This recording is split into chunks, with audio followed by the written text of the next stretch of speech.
All right, good afternoon, everybody.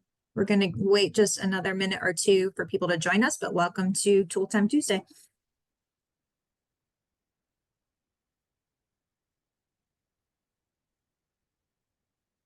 I'll go ahead and say at least a little bit of introductory comments since we only have 30 minutes. Welcome and good afternoon, just barely.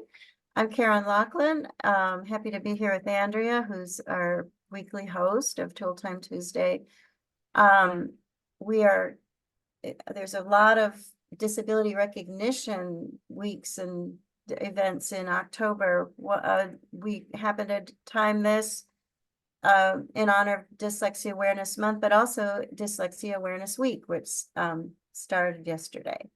So we're going to talk about some of the resources that ECAC provides for families and educators looking to learn more about dyslexia and how to advocate for children with that learning disability. And we will look at a video I think will be really informative for you, and then talk about some of the other different sources of information on our website.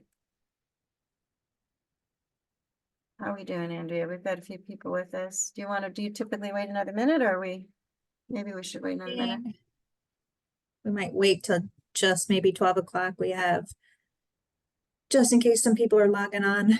Yeah, it's hard to get somewhere exactly on time in the middle of the day. If you're coming in and you have a second and your hands are free and you don't mind putting in the chat who you are in terms of your relationship to the topic. Are you a parent of a child with a learning disability, maybe an educator? Are you a parent that just likes to learn everything, and whether it's about your own child's disability or not, and maybe what part of the state you're from? It's always fun to see where people are from. When we do this virtually, could be anywhere, although I don't mean to take lightly the fact that many people cannot be with us today because they don't have power, or they don't have electricity, internet, all that. So let's keep those folks in our thoughts, the western part of the state, and hope that they get their lives back on track soon. We got a couple of comments. Let's see who we have here. Child care provider. Parent of a child with a learning disability, not necessarily dyslexia. That's me too, actually. I started with ECAC about 12 years ago when my third child, Carly, first was diagnosed with ADHD, and then fairly soon after that, realizing that there was more going on with a math learning disability. Some of the things about all the learning disabilities apply to what we're going to talk about today. So there is some common features that the kids with learning disabilities share. So glad for you to be here, even though your child doesn't specifically have dyslexia. All right. And who else? We have Allie Luna, who is a very devoted regular follower of Tool Time Tuesday. So welcome. And I think we ought to get going with content. Do you think, Andrea? Yeah, I think we're all ready to go. Yeah, okay. And again, a major chunk of our state is probably just not available today. So we wish folks well, and we will hope to just hear better things coming out of the western part of the state real soon. So we're going to talk about Dyslexia Awareness as part of our event about Dyslexia Awareness Month today. We're going to look at ECAC's website. We're going to look at a couple specific tools, but I'm also going to do an overview of the types of information you can see on our website under Dyslexia Tool Kit and the sources, because once you find a good source that you like, you might want to stick with that source and just keep going and learn more. And that we have some excellent sources of information that we're going to share. So most likely, if you're here, you're familiar with what our website is, ecacparencenter.org. If you hit search for Dyslexia Tool Kit and you choose from there are, I think, a couple different ways to get to it. You'll see the logo for the Dyslexia Tool Kit right here. And then it's broken down into these chunks about dyslexia and its characteristics. So focusing on the definitions, the descriptions, things like that, and looking at dyslexia in a broad way, not only how it affects reading, but how it affects other brain functions as well. Communicating with your child's school. And again, this is relevant. The communication part is relevant to all family members and caretakers. Communicating with school is always a place where you want to get some tips and techniques and strategies.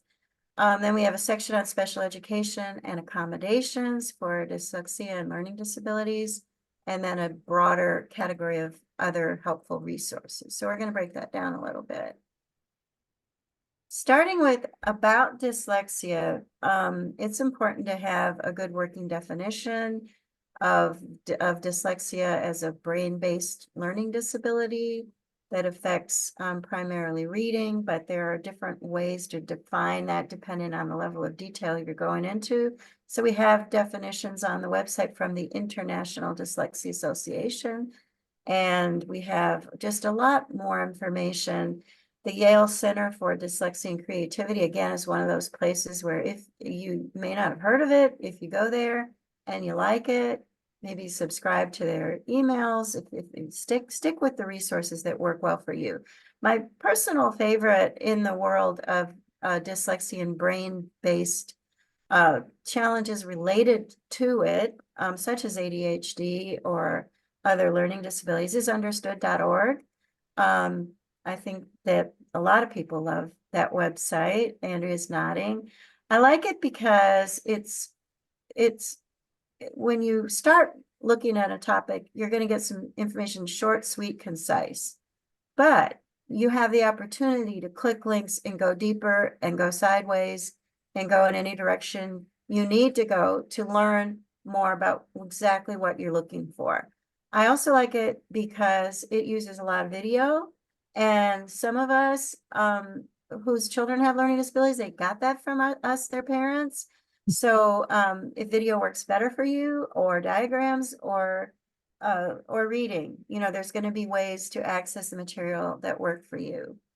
There is some official information in this section from ECAC in conjunction with the Department of Public Instruction. So when we did the video that you're going to see next, and we did some fact sheets, we wanted to be sure that we were very accurately lining up with Department of Public Instruction's information. We did some of these projects jointly.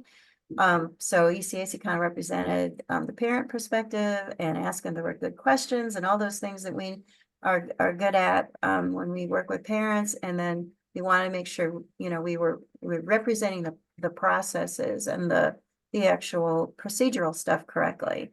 So it's a really good source of information specifically for North Carolina. And then the last thing in that section is some specific tips for working on reading at home. And that can be so important to find the things that work. And so take a look at that if that's a struggle you're having at home. We are going to show a couple specific things, and I hope this is going to work. We have tried it like 5 times, and whoop, there it goes. If it does not come on, Andrea is prepared to jump in and show it, but we made a video. See, I need to click it to start it. There we go. We made a video, again, in consultation with DPI, to show the responsibility that North Carolina schools have to kids with dyslexia. And again, think about, the little bit broader view. This would apply to other learning disabilities, whether it's in math or written communications, there are several categories, and we can talk about that a little bit after. Looks like it is actually going to work. Let's see if it's working from the beginning, though, because that does not look like the beginning exactly. Let's see.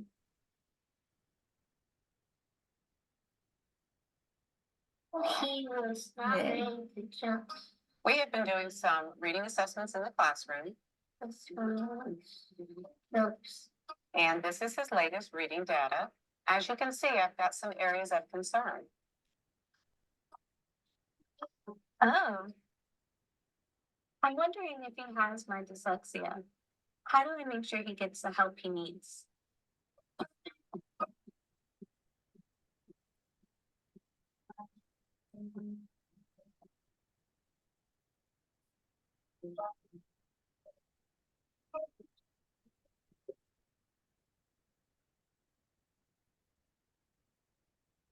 In our first video, we described dyslexia and how it affects learning. Next, we'll discuss how North Carolina schools handle reading instruction in dyslexia. Along the way, we'll introduce important new terms and tell you where you can learn more. They won't teach kids with dyslexia. They don't even recognize the word. You need vision therapy and eye exercises to fix that. Ready for some myth busting? Fact. The best treatment for dyslexia is effective reading instruction. Because reading is such an important skill, North Carolina law requires public schools to assess all K-3 students for early warning signs that a child isn't responding to reading instruction. These routine assessments are part of the school's multi-tiered system of support, or MTSS. They allow teachers to gather important data on key skills to see whether students are on track. So, how's he doing in the classroom? All students receive high-quality core instruction in reading, and we monitor progress frequently to make sure students are responding. If anyone falls behind, we want to catch it early so the school intervention team can develop a plan. For example, we might add supplemental support, such as additional small group reading instruction. Right. Yeah, what letters are in that word? And when needed, the team assists in customizing instruction for children who need intensive support. And how will I know what's going on? That's a great question. We share information all along the way about your child's progress. Do these supports work for dyslexia? It depends. Some children with dyslexia do well with general education supports only. Others may need additional support through special education as well. A child's response to interventions provides meaningful information to the school team so they can decide how best to meet his or her needs. Oh, sound long, sound bone. While many children respond well, let's look at this word. Others don't make enough progress and continue to struggle.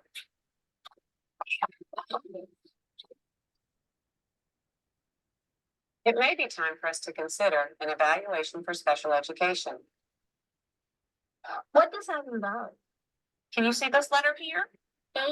Parents have the right to request a comprehensive evaluation at any time to determine if a child qualifies for special education. Good job. Point to the one that could cause a fire. Your written request begins the special education process, which operates under the regulations and protections of a federal law known as IDEA. IDEA spells out the timelines and requirements for evaluations and parental involvement. Hi, Alex. How are you today? Come on in. We're going to work together today. Hi, Ms. Rogers. I have some evaluation results that we would like to go over today. We can pass that around.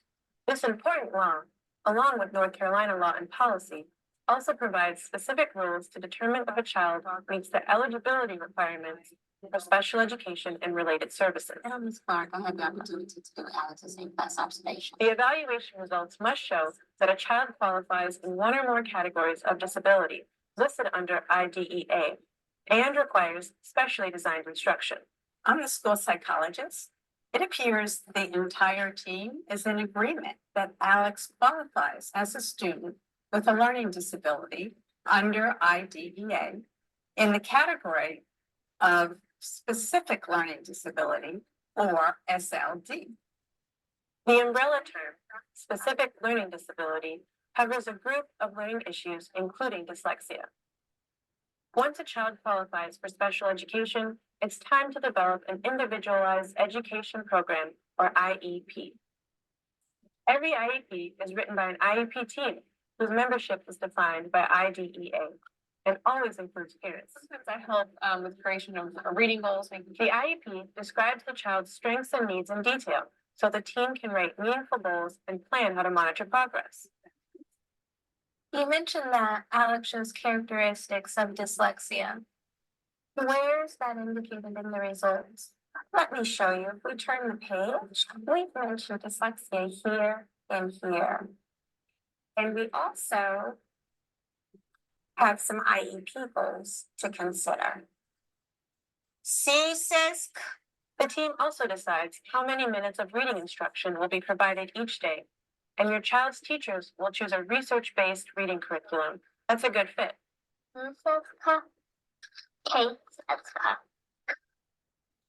Endless. There's so much more we want you to know about how an IEP must meet your child's unique needs. It means that it's a long, it goes on forever and ever, right? With the right supports and services, most children with dyslexia can learn in classrooms alongside children without disabilities. In fact, IDEA requires the team to consider this approach. Hot water at the beach. We evaporated out of nowhere. Then I was super nervous. Parents, you are key members of the IEP team as it monitors your child's progress and makes adjustments as needed. Hi, I'm so glad I ran into you guys today. Mrs. Smith. I have the dyslexia topic brief that we encourage you to learn as much as you can about dyslexia and special education, and to always ask questions. So when can we expect the reading data? What can we do to make his homework easier? I'd like an IEP meeting about my daughter's reading program. For more information, check out our other videos and resources. We look forward to partnering with you to help your child with dyslexia become a lifelong reader.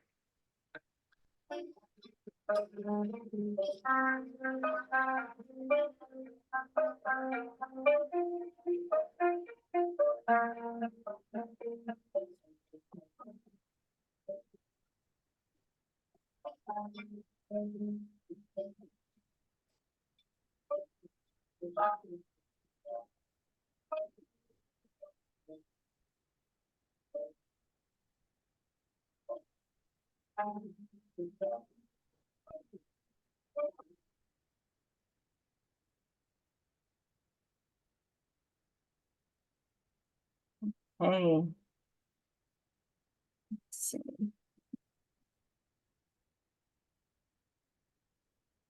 All right, how cute was that little kid with all the missing teeth? I thought he was so adorable. That is a dense video. There is so much content in there. I was fortunate enough to get to work on the script, and I know that we built layers and layers and layers of information into that video. So I would encourage you to review it again if it's meaningful to you, or if you just want to get a deeper understanding. It covers so much about data that's being collected routinely on kids, when it's time to ask for a special education evaluation, a parent's right to do that, what that would entail, the role of that MTSS data in the evaluation process, and then we sort of just touch on how IEPs look for kids with dyslexia, or again, that eligibility category of specific learning disability. So that's a whole vocabulary in and of itself, the way we have the disability categories under federal law and state policy. So if you are watching today because you're in the middle of this with your child, or you're wondering about your child possibly having dyslexia, or whether they might qualify for special ed as a student with a specific learning disability, that might be a time to reach out to ECAC. And in the meantime, watch that video again. And then there's also on the website under that Dyslexia Tool Kit, sort of the written short version of the process. There is a lot more information available from the Department of Public Instruction about how this process works and different steps as for educators as well, because it's a little bit of a complicated process. So again, we're here to talk about dyslexia, which in educational land is handled in the category of specific learning disability in terms of special education. And it's important to know that, like with every other disability category, once a child qualifies in the category, any needs they're experiencing can be addressed. So because a child, you know, is identified because of reading difficulties doesn't mean that other things like attention and focus or social emotional things, behavioral things can't also be addressed, because our kids are complicated, right? And they don't always just have one issue.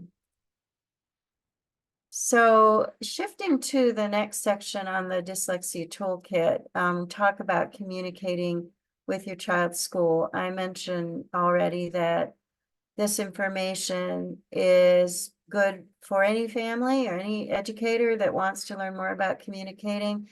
This document, the first bullet point here, Steps to Success by Cadre, is just a fantastic,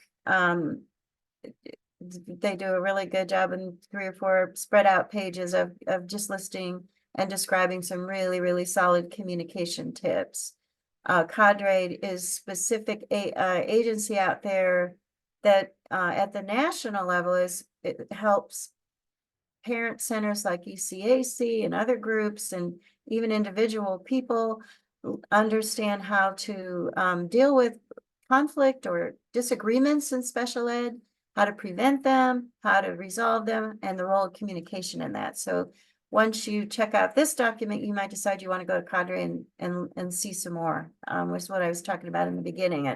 Once you find a source you like, kind of go with that and see what else they're offering. We have, again, attitudemagazine.com, attitudemag.com listed as a great reference.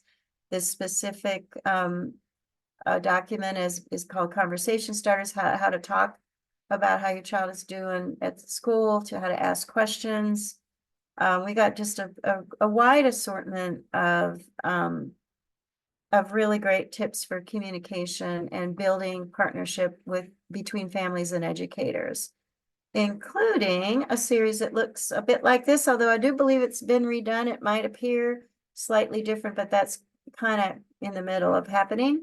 So we have a series of questions parents can ask about reading, and this one is the specific one that talks about reading improvement and dyslexia, and it kind of starts with questions about reading in general, and then goes to this part, which is some specific questions you can ask about your child's IEP. So these are really, really useful. You can see that there is a question here in number 3 of specifically about, you know, that point in the video about teachers using research-based methods to teach reading to children, and a question here about, you know, kind of asking a little bit more about that.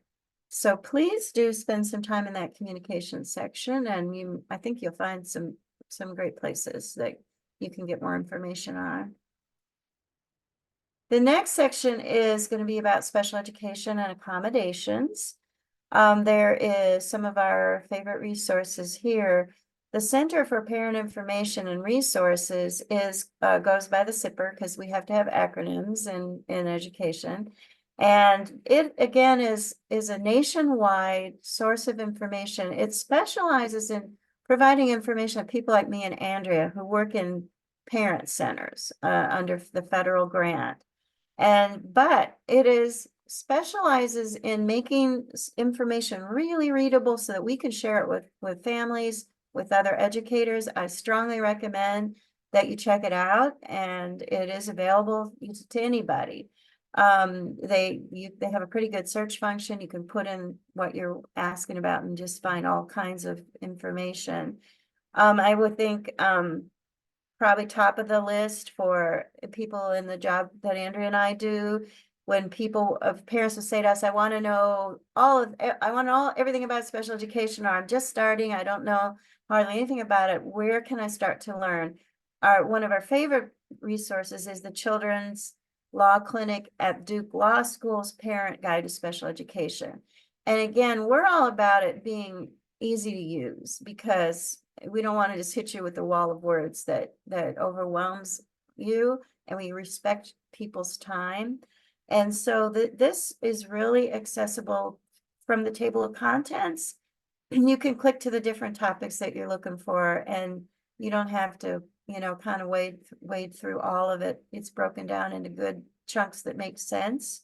So even if you're, you just want to make sure that as an educator, you're kind of keeping grounded in the concepts of special education from IDEA and you know, there are a lot of things about special education law that are very, very specific and honestly a little bit tedious, but the broad concepts really, really important and matter in the everyday interactions in classrooms. We also are going to have, you saw a picture of it in the video, that the Department of Public Instruction wrote a handful of years ago, the dyslexia topic brief. It is done in a sort of a fact versus fiction or myth busting format, which makes it easy to read. There is a lot of really important information in there. A lot of the details from the video that we made, we confirmed to be accurate through this topic brief. It remains a very solid source of information. You'll also be able to see the link here to a video we made on accommodations and modifications, because aside from reading instruction, accommodations that adjust a student with dyslexia's classroom experience, the environment, how they take in information, how they show what they've learned. Accommodations make a huge, huge difference. And accommodations are what adults with learning disabilities use to work and to manage every aspects of their own lives. So please do get real familiar with what accommodations are. We have some sample lists. We have specific information from great schools and from Understood about how all this can look in detail. So please do pursue that if that's what you're looking for. And again, like once you might realize grade schools is your favorite place, and you might not have just thought to check it out before. So please do take a look. And then we go to the sort of you know, broader category towards the end, the helpful resources. Again, new sources, Reading Rockets, University of Michigan Dyslexia Health Center, LD Online, Bright Solutions, Learning Disabilities Association of America, and the National Center for Learning Disabilities, NCLD. So we are referring you to things ending in .org or .edu that are very reliable, solid sources of information. That's what we encourage people to do all the time, is use the right sources. We've done some of that background work for you. So if you are looking to learn more, this is absolutely, you know, just from that one chunk of our website, you're going to, I think I probably listed what, 10, 12, 15 really solid places where you can get reliable information. And that's going to be the key to advocating for your child or the children in your classroom or your community. Again, this is how you can reach us. If sometimes these presentations trigger more questions than anything else, or if you're looking for individualized follow-up, you can reach out to us at that 800 number or through the website, or just shoot us an email. We would greatly appreciate the opportunity to help you follow up in a more personalized way. And we are going to do a poll, correct? We're going to close out with a quick poll. Yep. We have because of our federal funding, we have to answer these. We have to ask you to answer these specific questions. So if you wouldn't mind, as we wind down our time, just go ahead and doing that. I'm going to take a quick look at chat and see if there's anything. Oh, thank you, Andrea. You were adding things along the way. If anyone has any questions, feel free to go ahead and add that to the chat. We have just a few more minutes left. And interestingly, oh gosh, I love it when professionals like April join us working with a pediatric practice. You know, getting accurate information to parents when they're coming in and talking about the kids struggling at school is so important. And of course, you know, you might be a parent too, like she is, of a child with a possible disability. Please reach out, whether you are, you know, we even do training sometimes for medical staffs and training, you know, webinars like this where we'll cover topics for pediatricians and all the people that work in the practice. And certainly if you're a parent, please do reach out and let us know what are the kind of personalized support we can offer. I know, like that video, like I said, there's layers and layers of material there. If you want to, if you're a person that would like to talk it through, please give us a call. We can certainly do that for you, with you. Anything else showing up there? I don't think we have anything else. Okay. Well, thank you for your time. I know it's a little challenging. I'm so impressed that people can sort of squeeze this in the way many of you do, and some of you are regulars. We appreciate that. Let us know how we're doing. If you want to reach out in any other way beyond the survey, we'd appreciate it. Always love to hear from you, and hope to see you again for another Tool Time Tuesday or a longer webinar that we do sometimes midday, sometimes evenings. We do them an hour, we do them an hour and a half. We cover a wide range of topics. If you're on our mailing list, please pay attention and join us as you can. Yeah, and I'll just add next week's Tool Time Tuesday, is in honor of Down Syndrome Awareness Month. And we're going to have one of our ECA staff talk about Down syndrome and her personal story on how having a child with Down syndrome has shaped her life. So tune in next Tuesday for that. We appreciate everyone attending today. Hope you have a good rest of your Tuesday. Yeah. Thank you. Thank you.